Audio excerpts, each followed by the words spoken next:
안녕하십니까. 매일 아침 조간신문의 주요 기사를 딱딱 풀어서 해석해드리는 조간딱풀 1월 19일 화요일에 인사드립니다. 오늘 아침 조간신문 종합 일간지들은 거의 다 일면 톱이 문재인 대통령 어제 신년 기자회견 내용으로 채웠습니다. 사이드 톱, 옆에 그 톱 기사가 있고 그 옆에 또 톱 기사가 하나 더 있죠. 그 사이드 톱은 이재용 삼성전자 부회장의 법정 구속 수색입니다. 한겨레 신문 그리고 또 경제신문은 이재용 구속을 톱으로 일면 톱으로 다뤘습니다.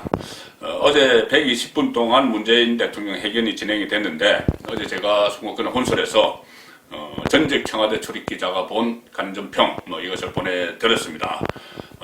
그래서 대통령이 어제 보니 좀 이상하다, 이것을 넘어서 위험하다 이런 느낌까지 들 정도로 답변들이 좀 황당하고 좀 경악스러운 것도 있었고 또 동문서답하는 것도 있었고 발뺌하는 것도 있었고 그런 내용으로 거의 120분을 채운 그 과정이 어제 있었는데 오늘 그 조간의 종합신문들은 종합일간지들은 문재인 발언 중에 자 어느 부분을 그 제목으로 가장 많이 뽑았을까요?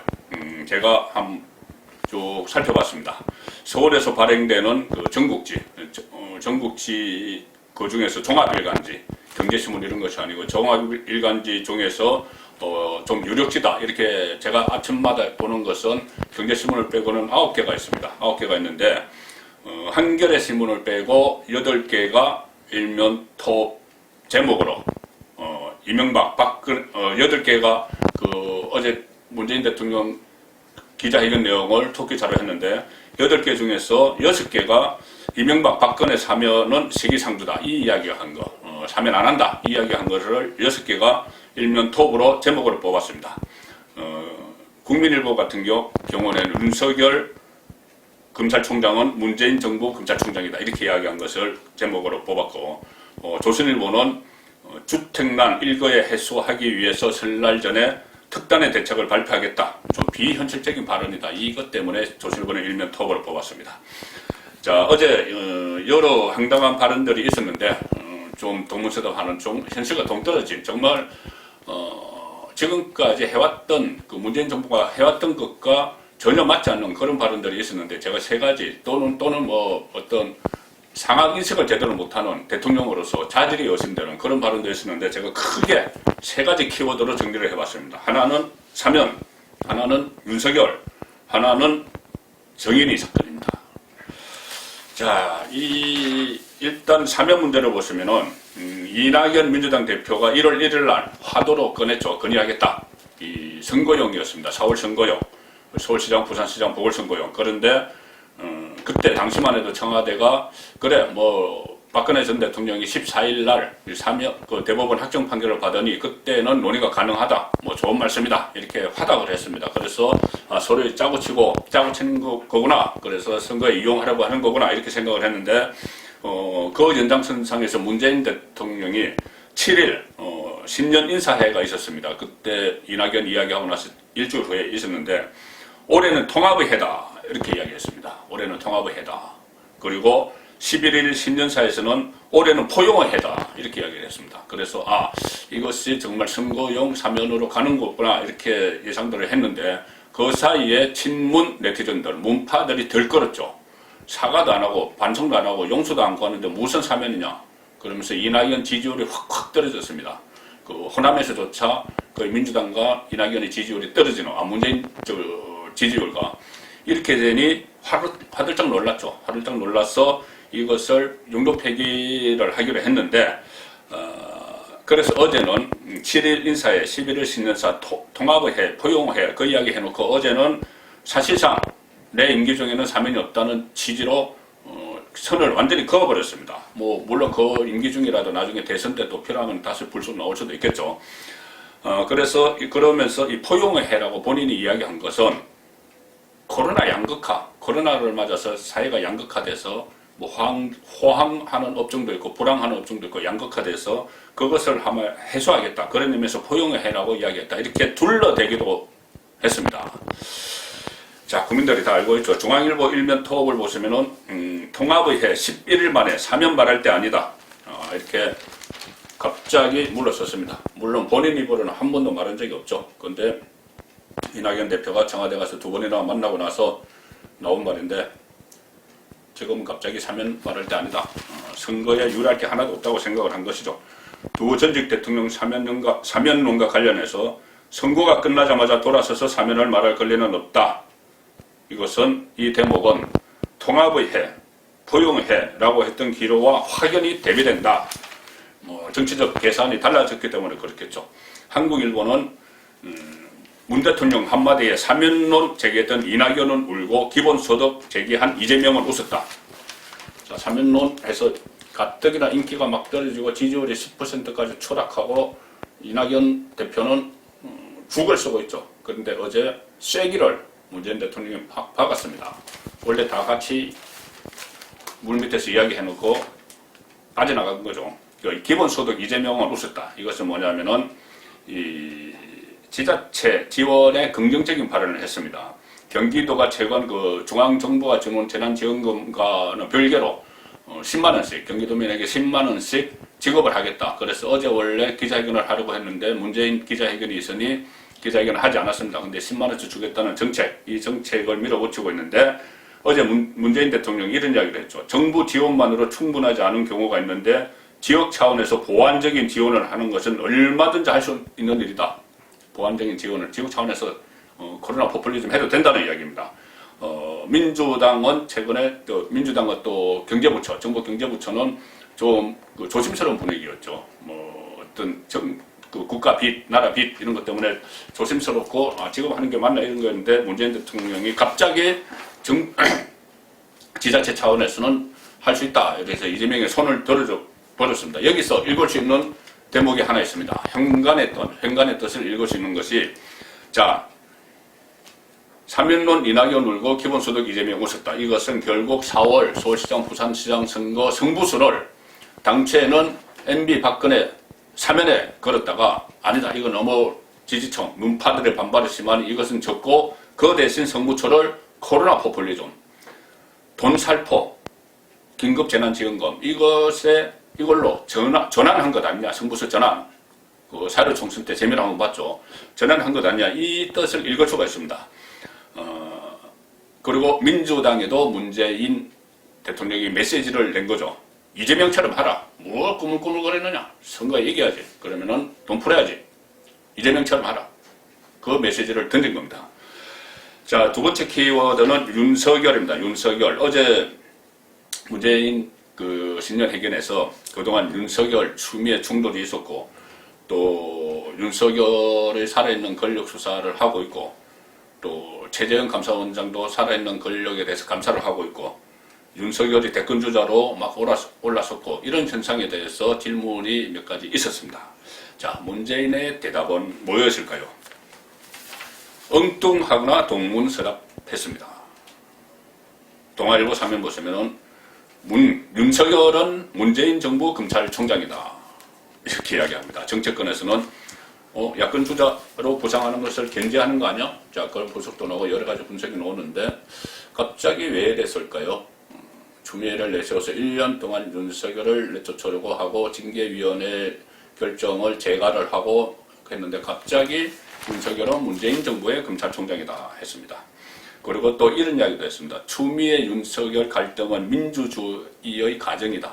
건강한 민주주의가 살아있다는 증거다. 어떤 건강한 민주주의를 하는 나라에서 대통령이 법무부 장관을 내세워서 검찰총장을 쫓아내려고 합니까? 그런데 그것을 건강한 민주주의의 가정이다. 황당하죠. 어제 이렇게 이야기했습니다. 질문이 윤석열에 대해서 물어봤습니다. 물어보니 이렇게 이야기했습니다. 제 평가를 한마디로 말씀드리면 그냥 문재인 정부의 검찰총장이다. 그렇게 말씀드리겠다. 윤석열 총장이 정치할 생각을 하면서 검찰총장 역할을 하고 있다고 생각하지 않는다. 그런데 왜 문재인 정부의 검찰총장이고 정치할 생각으로 하는 것도 아니고 정당한 수사를 하는데 왜 내치려고 했는지 그 부분에 대해서는 말이 없습니다.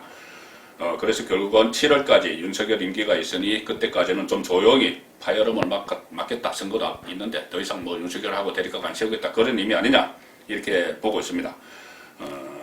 또 추윤 갈등이 검찰개혁 과정에서 벌어진 불가피한 일이었다는 점을 강조를 하면서 법무부 장관과 검찰총장 사이에 관점의 차이나 견해의 차이가 있을 수 있는데 민주주의의 일반적인 과정으로 이해할 필요가 있다. 이게 어떻게 법무부 장관과 검찰총장의 갈등입니까? 문재인 정권과 윤석열의 갈등이죠. 자, 윤석열 총장은 어제 문 기자회견 발언에 대해서 별다른 반응을 보이지 않았고 일각에서는 차기 대선 여론조사에서 야권 내 1위를 달리고 있는 윤석열 총장에게 문재인 정부 사람이라는 확실한 꼬리표를 달아서 윤석열의 야권 행을 야권으로 가는 것을 아예 차단했다, 이런 분석도 나온다. 그런 시도를 했다는 이야기겠죠. 차단된 것은 아니고.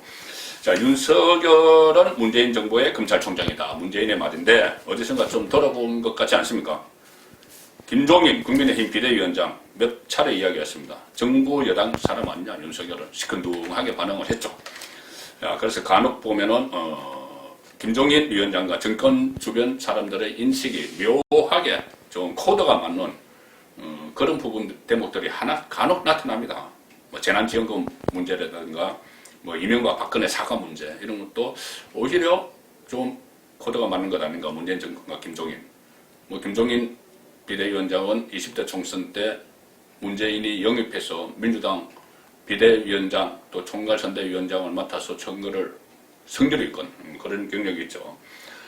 자, 문재인이 갑자기 윤석열은 우리 사람이다 이렇게 하니 그동안 민주당 사람들은, 민주당에서는 윤석열 물러나라, 최재형도 물러나라, 정치검찰이다, 정치 감사한다 이렇게 외치면서 막 돌고 일어섰는데 갑자기 대통령이 우리 사람이다 이러니 모색해지고 당황하겠죠.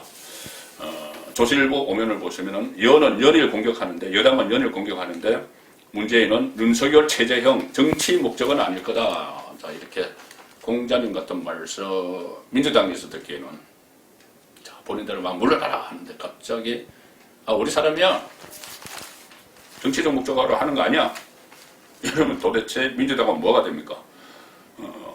여권이 최근까지 두 사람을 강하게 공격하면서 사태를 압박해온 것과는 상당히 다른 입장을 문재인이 어제 보였죠. 그래서 정치권에서는 선거 일정을 의식해서 임기 말 불협화음을 최대한 줄이겠다는 의도 아니겠느냐. 자, 이렇게 되면은 민주당도 좀 조용해질까요? 글쎄요. 이 임기 말이 다가오면은 청와대와 여당이 서로 등을 돌리는 경우가 많습니다. 차별화를 하기 위해서. 민주당에서 여당이 먼저 차별화를 하기 위해서. 국민일보 사면도 윤석열 최재형 공격했던 여당 문재인 정치적 중립 신뢰한다. 두 사람 최재형 윤석열 정치적 중립 신뢰한다 이렇게 하니까 곤혹스러워졌다. 자, 민주당이 갑자기 곤혹스러워졌습니다. 수사 감사 모두 정치적 행위다 이렇게 하면서 맹비난한 여당. 그런데 문제는 인식이 달랐다. 그래서 일각에서는 이거 당과 청와대 소통에 문제가 있는 것 아니야? 이런 지적을 했습니다. 민주당이 그동안 월성원전 1호기 폐쇄 과정에서의 감사 그리고 수사 이것을 모두 정치행위다 이렇게 맹비난을 했기 때문에 문재인과는 서로 소통이 안 된 것 아니냐. 지금 이것도 임기말 레임덕 현상의 가장 상징적인 것 중에 하나입니다. 자, 어제 TV를 보면서 시청자분들도 그렇고 저도 길을 의심한 것이 있습니다.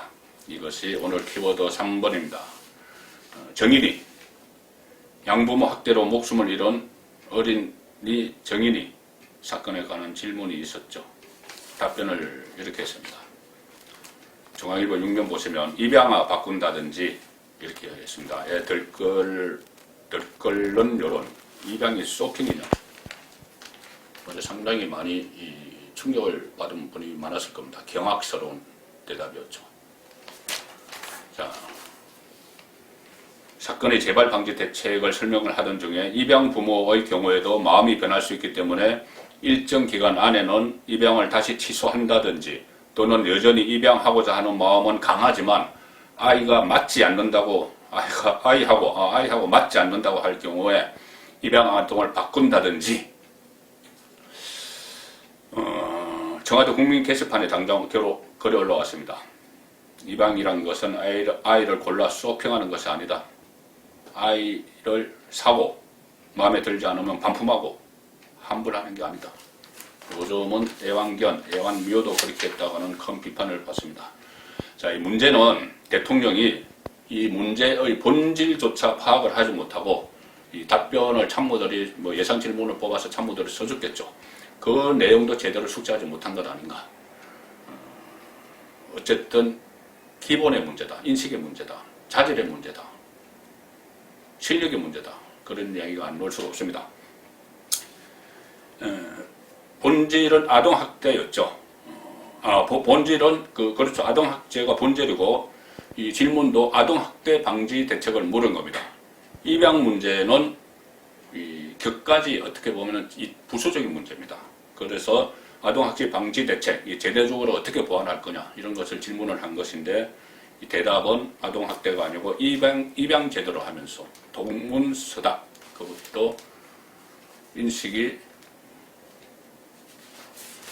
전혀 현실과 맞지도 않을 뿐더러 어떻게 그런 발상을 할 수 있는지 의심되는 그런 답변을 했습니다. 어제는 이 문 대통령 신년회견에서 이런 내용도 하나 나왔습니다. 코로나 승자 기업들이 기금을 조성하자. 이것은 이낙연이 이야기했던 코로나 이익 공유제와 비슷하죠. 그런데 야당과 세계에서는 준조세가 아니냐. 자, 이것을 코로나로 좀 호황을 본 뭐 여러 가지 있죠. 뭐 배달업체도 있지만 그 중에서 대기업 반도체와 가전제품으로 호황을 좀 봤다고 하는 삼성전자, LG 이런 데가 포함되어 있습니다. 삼성도 포함되어 있습니다. 자, 그런데 문재인이 기업들이 좀 기금을 조성해라, 돈 내놔라 이야기입니다. 자, 그래서 자발적 참여 때는 강력한 인센티브를 주겠다. 이낙연의 이익공유 제안에 힘을 실어줬는데 자, 경제단체는 자발적 참여를 하지만은 기업에는 압박이 된다. 경제단체 아래에 있습니다. 자발적 참여, 기업에는 결국 그거나다. 과거에 뭐 미르 K 스포츠 재단 그때 뭐 자발적 참여 이야기 많이 있었죠. 그런데 정권에서 뭐 자발적 참여하라는데 그거 뭐 안 할 수가 있습니까? 기업에. 그리고 4대 그룹만 성금 450억 냈는데 수혜자 프레임으로 무리한 요구를 하고 있다. 이런 비판이 나옵니다. 자, 그런데 어제 삼성에게도 이것을 요구했는데 삼성전자 이재용 법정 구속됐습니다. 한겨레 신문은 삼성 정경유착 대물림 단죄했다 이렇게 나옵니다. 뇌물 86억에 징역 2년 6개월 실형, 공범 장충기 최재성도 법정 구속 뭐 이렇게 하면서 대물림 단죄 자 이렇게 합니다. 이렇게 하면서 한겨레도 이익공유제를 해야 된다는 양식의 기사를 싣고 있습니다. 한쪽은 감옥에 넣고 한쪽에서는 이익공유하자. 매일경제 생존경쟁 거센데 총수부재 삼성 시계 제로. 경제신문들은 일제히 걱정을 합니다. 이재용의 문제가 아니고 삼성만의 문제도 아니고 나라 경제 이야기입니다. 이재용 법정 한국경제 이재용 법정 구속 삼성 또 총수 부재 비상. 자, 경제신문들이 상당히 걱정을 합니다. 이익공유제가 이 상황에서 삼성 기에 들어오겠습니까? 조선일보 3면을 보시면은 이재용 법정 구속됐는데 그동안 무노조 경영을 해왔죠. 무노조, 노조 없는 경영. 그것도 폐기하고 대국민 사과도 하고 자녀 성교 포기하고 다 했는데 모두 소용없었다. 이재용 법정 구속 기사. 이재용이 새로운 삼성 만들 것 밝혔지만 법원은 실형 선고했다. 재계 이재용 할 만큼 했는데도 진정성 인정 못 받아 아쉽다. 자, 이익공유제 정말 필요한 일이지만 그런 분위기가 조성이 돼야 될 것 같습니다. 조간 딱 버렸습니다.